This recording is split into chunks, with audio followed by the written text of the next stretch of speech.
Hi, வணக்கம் and welcome.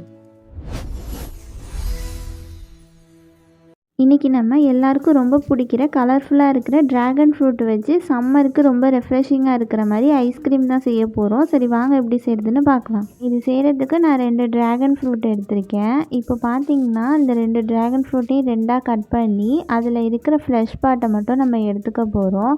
So அந்த flush பார்ட்டையும் நல்லா சின்ன சின்ன பீசஸாக கட் பண்ணி இப்போ இதை நான் மிக்ஸி ஜாரில் சேர்த்துக்கிறேன். இப்போ பார்த்தீங்கன்னா இதை நல்லா ஸ்மூத்தாக பியூரி மாதிரி நல்லா அரைச்சிக்கோங்க. ட்ராகன் ஃப்ரூட் நல்லா ஸ்மூத்தாக அரைச்சா தான் ஐஸ்கிரீம் டெக்ஸ்சர் வந்து சாஃப்டாக வரும். இது நல்லா நைஸாக அரைச்சதுக்கப்புறம் நல்லா சில்லுன்னு இருக்கிற ஃப்ரெஷ் க்ரீமை ஒரு 100 ml இதில் சேர்த்துக்கோங்க. அடுத்து இதில் நான் வந்து 1/4 கப்பு சுகர் ஆட் பண்ணிக்கிறேன்.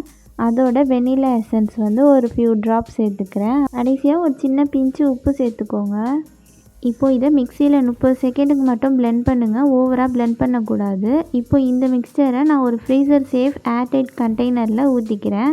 ஃப்ரெஷ் க்ரீம் சேர்த்ததுக்கப்புறம் பிளெண்ட் பண்ணும்போது 30 செகண்டு தான் பிளெண்ட் பண்ணணும். அதுக்கு மேலே பண்ணிங்கன்னா வெண்ணெய் மாதிரி ஆயிரும். இப்போ நான் இதை லிட்டு போட்டு நல்லா க்ளோஸ் பண்ணி ஃப்ரீசரில் 6லேருந்து 8 மணி நேரம் வர வச்சுக்கிறேன். நீங்கள் வேணும்னா ஓவர் நைட் கூட ஃப்ரீசரில் வச்சுக்கோங்க.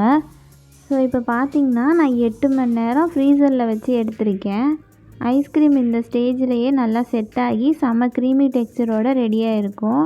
இங்கே பாருங்கள் நல்லா செட் ஆகிடுச்சு. இதை நம்ம ஸ்கூப் பண்ணி சர்வ் பண்ண வேண்டியது தான். பார்க்கவே ரொம்ப பியூட்டிஃபுல் பிங்க் கலரில் இருக்குது. டேஸ்ட்டு பண்ணும்போது ட்ராகன் ஃப்ரூட்டோட நேச்சுரல் ஃப்ளேவரும் ஃப்ரெஷ் க்ரீமோட ரிச்னஸும் எல்லாம் சேர்ந்து ரொம்ப சூப்பராக இருக்குது. குழந்தைங்க முதல் பெரியவங்க வரைக்கும் எல்லோரும் கண்டிப்பாக விரும்பி சாப்பிடுவாங்க.